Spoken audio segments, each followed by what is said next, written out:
they were promised ownership in their prior lives and they were never given it. So they're like, well, we're going to start our own company and we're going to let our employees be it, the owners. And so we kind of completed that mission for them, if you will.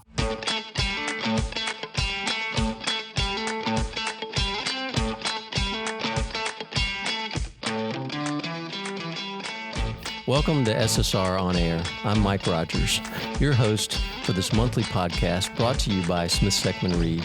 Tune in as I interview leaders, colleagues, and clients about what is going on internally at SSR and in the larger engineering community.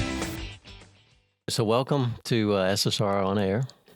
Thanks. Thanks for joining us today. Yeah. So today we've got Tim Priddy with us, who's the CFO here at SSR. Been the CFO for how long now? Just over 20 years. 20 years. So you came about the same time I did. Yes. Pretty close. Yeah. Close. Good. So let's talk easy stuff first a little bit. Maybe Perfect. your path to SSR. You know, a little bit about your history, where you came from, and how you ended up coming to SSR, and then maybe a little bit of the story here at SSR. Well, you know, I started out in public accounting. I was at Touche Ross, which is now Deloitte Touche, or Deloitte. Was there about 5 years and left there and went and was a controller for a software development company for a few years. And then a client, I did mostly healthcare back in the day in the audit. And a client had called and asked if I'd come to work for them. So I came to work for them.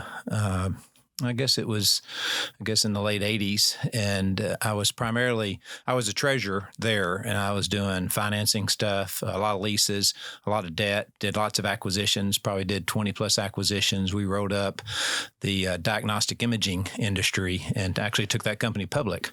And left there and went to Falcor, which is a physician group practice management company, was there for 6 years, mostly in operations there, traveled extensively, full-time practically. Got tired of that and decided I want to make a change. And actually I talked to a recruiter and they said, what are you looking for in a job? And I said, I want a smaller company. I was tired of public companies. Public companies tend to manage earnings, not so much the business. And so I wanted a smaller company located in Nashville. I could have ownership in it. I wanted to be the CFO at that time. I was actually a VP of Ops back then.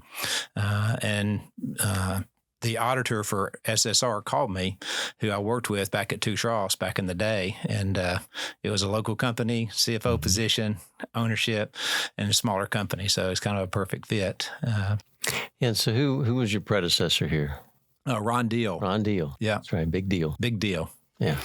Yeah. Okay. So he was here 15 years, I think. He was. Yeah. Well, that's good. Well, that's great. Well, it's a nice path here. I mean, it's funny when I think about this and people ask all the things that we've done over the years, and they say, wow, you've done so many things. And I always say, well, I've just been around a long time. Yeah, that's right. That's just all it is. That's right. That's good. That's good. So 20 years ago, came here to SSR as a CFO.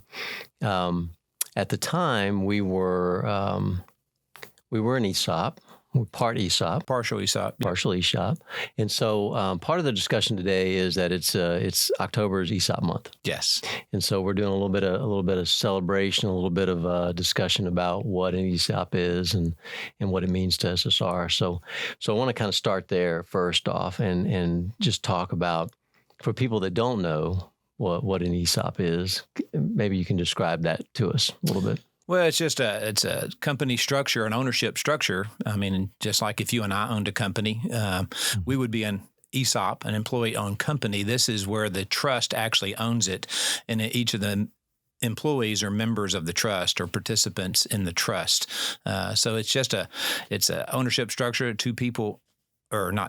Individuals own the company. So it's not really that sophisticated. It's a tax deferred entity. So we actually individually pay the taxes for SSR when we pull the money out of the trust when we retire. So the ESOP plans were established, I guess, it's a plan, it's a retirement plan, really. Right. Established back in the 70s, right? And did we, as a company, become partial ESOP back then when it first came out? We became a partial ESOP in 83 when the four founders left. And what's kind of interesting about the ESOP is kind of the origin of it was, I think it was a politician out of Louisiana.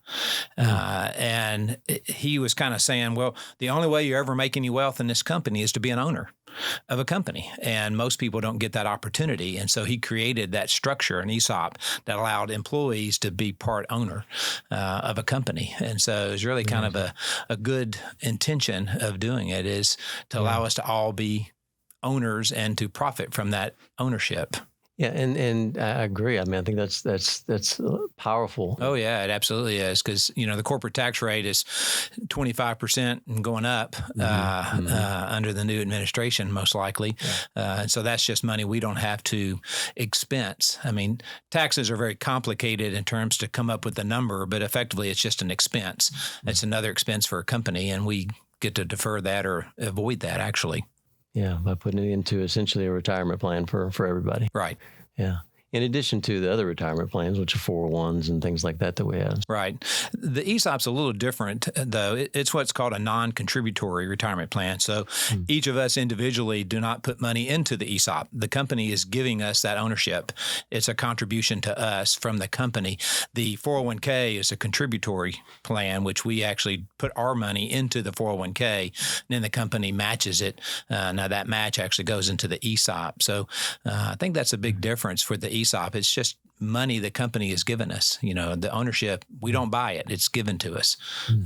So that's kind of a cool setup. I agree. So what started the process? What made us head down that path to say, hey, we've got this ESOP that we've had. We really want to switch over and be 100% ESOP. What drove that, and how did we get there? Well, actually, the motive we had when we went full 100% ESOP was probably no different than what it was when we went to partial. The four founders were leaving back in the mid-'80s, or they weren't leaving in the mid-'80s, but they saw their time coming that they would leave, and they needed to sell the company or sell their shares of stock. Anytime you own a company and you leave, you want to get your ownership bought, and there was not enough people to buy their shares. And so they sold their shares to the ESOP. They actually did that over a 10-year period. So from 83 to 93 is when they did that. We had the very same thing. I started doing some modeling, I guess, back in the mid 2014 or so, something like that. And when I started looking at the individual shares that the top shareholders had, we were going to have about 50% of our shares being sold or have to be sold from the existing owners over the next 10 years. At that time, we weren't a real attractive purchase. A lot of people weren't interested in buying our shares individually. Some of the demographics changed in employees. They didn't have as much appetite to have shares. And so I saw a transaction in our future, and it was either going to be sold to a third party because somebody had to buy those shares, or we could look at a possibly internal transaction. And so as I started modeling and talking about it, learning about it, and seeing the advantages of it, it really started sinking in. It made a lot of sense for us. I mean, it was really perfectly aligned with our culture. And so talked to Rob and convinced him that it was a good thing to do, and here we are. And then we did the transaction. We finished it in January 31st, 2016. So we're almost 5 years in now. That's right. 5 years in. And you still feel good about it? Yeah, I do. I mean, it's a I guess the motive behind it was we wanted to be an independent company. We didn't want to have to sell the company to a larger company. We like the idea of being a mid-sized firm.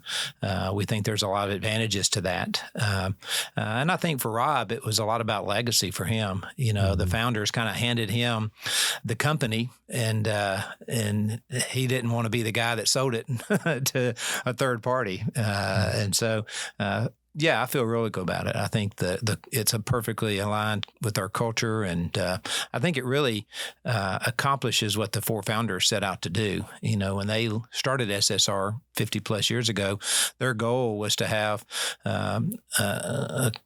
effectively an ESOP where employees own the company. I think their history were they were promised ownership in their prior lives and they were never given it. So they're like, well, we're going to start our own company and we're going to let our employees be it, the owners. And so we kind of completed that mission for them, if you will. So kind of cool story there. Yeah, it is. I mean, I think that's a significant advantage. It sets up everyone to where we're owners and we can act like owners. And I think also it puts a barrier to those outside, unwanted, approaches to purchase us. And I think people like to, steer their own destiny. And so that's part of it. So with that, I guess I would say it's a security in the fact that we're going to own ourselves for a while. What are the other advantages that you see in the ESOP for our colleagues and for our clients? What do you see there? Yeah. Well, we already brought up the fact that it doesn't have a tax expense. So that's, a big advantage there. I think the other advantage is, and we kind of touched on it too, is all of us are owners. And so we're getting an ownership position in the company. And then, as you said, we kind of control our destiny. So the success of our business is really the success of us individually. And so it's, there's no third party that's getting the money. So when we have a pot of money at the end of the year, it usually goes in one of three places. Either we pay it out in bonuses of some sort, we put it in our retirement plan of some sort or some way, or we keep it in the business. Well, if it's paid out in bonuses, it's going to all of us as owners. If it goes in the retirement company or retirement piece, it goes to all of us as owners. And if it goes into retained earnings, where we keep it in the business, it goes into the stock value, which increases the value of our stock. So, there's not this third party person that gets the money, and there's no Uncle Sam getting it either. So, that's probably the biggest advantage is, everything we do collectively has a benefit, and we all get that benefit. Yeah. Yeah. And so what about our clients? How do you think they view it? Well, I think they've got to see the benefit too. I mean, if everybody's working hard to make the company successful, how do we become successful as a company? Our clients. Take care of our clients. Take care of our clients. That's right. And so it's kind of a circular, setup in that we do our jobs well. The customers or our clients will do more business with us, tell people about us, we'll grow the company, and then we will perform and do well ourselves. So, this industry, if you don't take care of those clients, you're not going to be successful. So I think this gives people motive to even do a better job for the clients. Yeah, I would agree. I get questions from our clients about the ESOP. They're very curious about it because I think I read a stat somewhere where only about 8% of our industry are ESOP companies, something in that range. So it's not a huge percentage, and so there's a lot of curiosity about it. And the thing that I always say, and I think I see this repeat itself, is that there's a lot of power in looking at someone that you're working with and saying, "This is your company." Yeah. How would you make this decision if it was your company? Because it is. That's right. And it's really interesting to watch some of the responses that you get when that little light bulb goes off. Exactly. Of, it is my company. Yeah. So I think it's important, Mike, for people to recognize that we all have different roles in the company, and everybody has to do their jobs or perform at their position. I mean, obviously, as a CFO, there's certain things I can do that others aren't able to do. But in your role, there's things that you can do that others can't do. And so that's the beauty of the ESOP is we all have to do our jobs where we're at. And that's how we make the company successful. We can't say that our job's not important because, we're a receptionist or whatever. Well, if they do their jobs well, that makes a big impact on our clients and the people who call in. So every role is important, and everybody has a different way to contribute to our success. And we shouldn't look around and go, "Oh, that person's, Steve Lane, he's a CEO, he's doing everything." Well, he's not. He's got obviously a very strong workforce around him that's making this company successful. Mm-hmm. Yeah, I think there's a lot to be said for that. Doing the best you can and what your role is. Right. It has an impact. And people say that to me too. They say, "Well, I'm not sure how I impact the company." And you can immediately look at them and go, "Look, every time you talk to a client, whether it's an internal client or an external client, and you have that ownership kind of mentality of this is my firm, and I want to make sure that everybody's taken care of and we're moving forward," you get a different response, I think, and that ownership of it. So. Yeah. And then like I said, if we do a good job, our stock value will go up, our distributions will go up, our retirement contributions will go up. So it's a pretty pretty good setup. Yeah, I think you make that point well, is that there's no hidden pot of money here. That's right. I mean, the money goes in three places, and all three of those places, it affects us as employees and as colleagues. So that's right. That's I think that's the clarity, the openness of that is good. Yeah. The other piece I think that's a benefit of the ESOP is part of the challenge when you have a employee-owned company. Again, you and I could have an employee-owned company, and let's say we both own 50% of that company. When you leave, we've got to come up with 50% to buy you out. Well, the goal of the ESOP is to have a widely distributed ownership. So there's no large shareholders. And so that allows you to manage that repurchase obligation. Every small company that's got ownership of any sort will have to face a ownership transition at some point. Right. And when you have big owners, they become just big problems to have to deal with. And so the goal is to spread that ownership out over, in our case, 450 people, and everybody's got some piece of the pie. So you don't have those big lumps of ownership that you got to manage downstream. Yeah, it smooths out that curve a little bit, and it allows you to plan for it maybe a little better. Exactly. Yeah. That's planning for it's a big piece of it. Big part of what you do, I think. Yeah, that's good. Yeah. That's good. You know, the key for us as an ESOP is growth. We have to grow the company. And so as a ESOP, it's imperative that we grow the company. One that allows us to facilitate that ownership transition that does go on inside of the ESOP, but it also creates value and creates wealth for all the owners. And so that's a good thing. And then kind of part of that growth is we have to have leadership development. I mean, for us to remain an independent company, we have to manage our leadership development. And so what does that mean? Everybody who's here gets opportunities to grow in their careers and the things that they're doing. So, I think that's very important. I know we have a lot of training and development programs that we do. And so that's a good thing for a company like ours and for the colleagues that we have here. Yeah. We've talked a bit about the growth and the idea behind growth on another podcast where, I think it is about growing the company, but that's the purpose of that is to grow the people and it feeds itself. Mm-hmm. So we've talked about that and I agree. So the ESOP has, stock evaluation that's done every year. And so tell us a little bit about how that's done. I get a lot of questions about where does the stock evaluation come from? Who determines what the stock value is? How do we get there? So tell us a little bit about that. Yeah, so we have an external trustee, and it's called a delegated trust agreement, which we tell the trustee kind of how we want to run the business.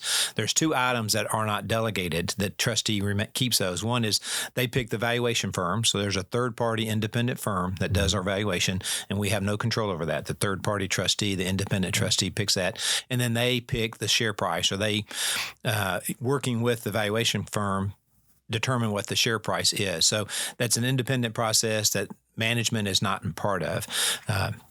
And so what they do is they do a pretty extensive study. The report they do is probably about 140 pages long, and they go through several different parts to it. The first one is they evaluate the company.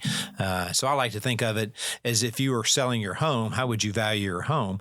Well, the first thing they would do, they come in and look at the condition of your home. If it's ran down, obviously that impacts the value. And so if you're on a street that's got houses that are similarly priced, if yours is ran down, yours is going to be lower priced, right? And so they look at the company, they look at, how well our leadership is, what kind of development we have of our people, what industries are we in. So they're really kind of looking at the shape of our business. Are we in good condition?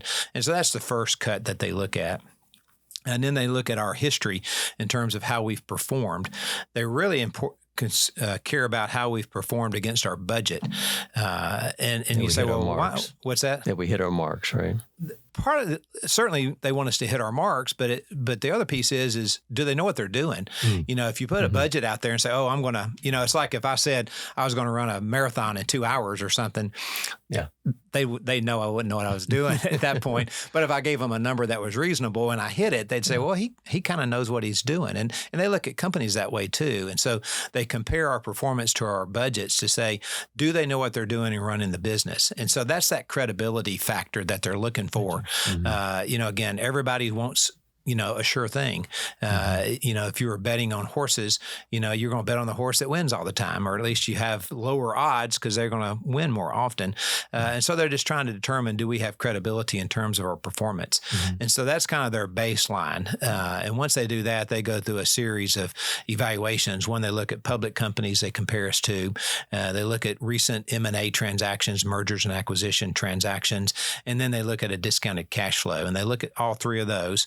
None of those specifically are setting our price. They're kind of setting up parameters to say, what's the ballpark, if you will, of the pricing. And then they kind of use their black box to decide, what they think the company value is. It's kind of frustrating for folks like you and I that, in our roles as engineers and accountants, we add up the numbers and the result is the addition or the math that you do. Yeah. Valuation firms are a little different. They're kind of a soft number. They're looking at a lot of different things. So it adds some frustration to my life in that, wait a minute, it's not just math. You can't do it that way. Yeah. So that's the three approaches they use. They use two market approaches and then an operating approach. One of the benefits, I think, of an ESOP too is in our industry, there is a pay-to-play structure in most organizations. If you want to become a senior leader in the organization, or even a leader at any level in the organization, you have to buy ownership into it. And so it's either a cash contribution up front or whatever bonuses you get, you're going to get 20 to 40% of that bonus taken out or payment taken out of that to pay for these shares. And so it's a pay to play. And the problem with that is it's difficult once you quit playing well to extract them from the ownership. And so they're always here and they're always taking a piece of the ownership distributions out of it. Well, the ESOP, that's no longer applicable. We can either hire in people at a senior level if we have to, or as people promote up, there's not this, you got to pay to get into that role. And so I think it really enables us to recruit and to elevate people at a much easier way so they're not, what's the financial contribution I got to make to, join the company, if you will. So I think that's a big difference in an ESOP for sure. And I think it helps us be more nimble in terms of, people, at different points of their career, they're accelerating through there, and they might get to a point that for life reasons or for all kinds of things that may change the trajectory of their own. And if they've paid to get in there, then again, they're kind of stuck in that role and the company's kind of stuck with them. Most companies aren't, it's difficult to terminate owners, when you have a small independent group of owners like that. And so this allows people to move in and out of different positions. I mean, a good example of this is Rob transitioned the last few years into kind of a reduced role, reduced hours, but he was still contributing. But because he wasn't the largest shareholder, he wasn't taking a big piece, of the ownership distributions that we had. So it really allows us to manage that leadership transition over time, and people can perform at different levels at different points in their career, and we handle that contribution of their efforts through the bonuses that we pay out. Whereas in a privately held company, there's always some piece of the partners or piece of the payout that's related to ownership. So that makes a big difference. I think it helps in recruiting. I think it helps recruiting senior level people as well. Again, that's not our model, but occasionally we have to do that. And, if you go hire somebody in at a senior level and say, okay, I need X thousands of dollars from you to take that job, I mean, that's usually a difficult conversation for people. For sure. Yeah. Well, Tim, I want to thank you for coming and sitting with me today and talking about the ESOP. Excited about it this month and I appreciate your time. Yeah. Well, thanks for letting me come in and talk to you. ESOPs are very exciting, and I think it's a good thing for SSR's employees that we're all able to be owners of the company. Thanks for joining us for this episode of SSR On Air. We hope you enjoyed it. Be sure to like and subscribe wherever you get your podcast.